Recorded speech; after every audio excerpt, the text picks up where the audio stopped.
Congresswoman Michelle Bachmann. How are you? I'm doing great. It's good to talk to you again, Phil. Well, thank you very much. I know you're limited with time, but I've got to tell you, I couldn't wait to talk to you. I am so this budget.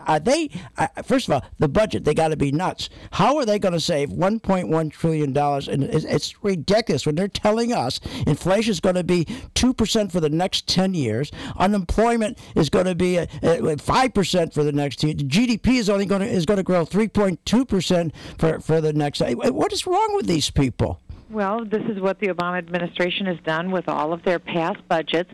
They give impossible, rosy scenarios that we've never seen happen, but this is what we've gotten out of them from the very beginning. This is the president who said if we pass this $1 trillion spending bill, unemployment will not go above 8%. And he was behind the $700 billion bailout. The president was behind the bailout of Chrysler and GM. He said we have to bail them out with about $19 billion or they will go into bankruptcy. Well, they went into bankruptcy. Almost every pronouncement this president has made on the financial sector, he's been wrong on. And so we should really, I think, take with a grain of salt what he's saying to us again. Well, Obama now, if you go and you really look into the budget, here's what he wants to do.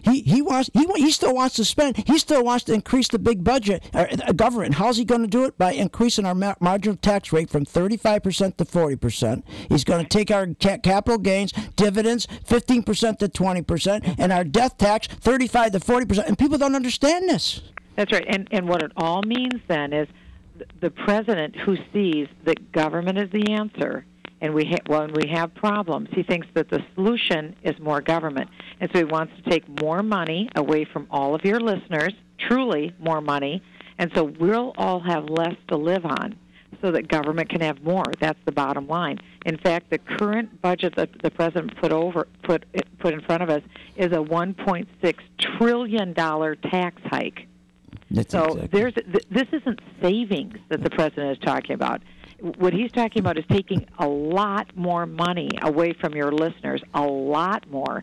And that, by definition, means we will not see an economic recovery or job growth, because you won't see that if the government takes more and more money out of the private sector. It's impossible. It can't happen. You can't grow jobs if you're going to take the capital gains dividend tax rate from 50 to 20 or 35 to 40%. Here, I know you're short on time. And what it shows is that the president really does not understand how you create wealth.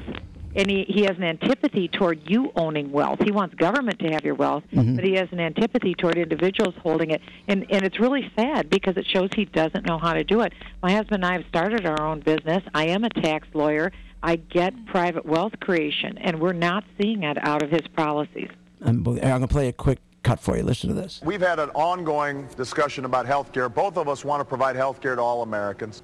There's a slight difference, and her plan is a good one, but she mandates that everybody buy health care. She'd have the government force every individual to buy insurance, and I don't have such a mandate because. So this was there. We're short on time, but this is during when he was going up against Hillary Clinton. Remember, and he says, "Boy, I would never mandate." And now we got an announcement. What we got? 6,000 new IRS agents coming in to put us in jail if we don't. Yeah. But how could he say that? How could he say I'm not going to mandate? That's what Hillary's going to do. I'm not. And then he becomes president and he mandates it. And then tell us about the IRS agents. Well, this is a habit for this president, where he tells us something straight into the camera that something will or won't happen, and then just the opposite happens.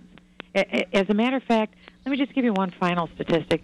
The new debt that's proposed by this Obama budget this week, it's larger than the total amount of debt that was accumulated by the federal government from 1789 until January 20th of 2009.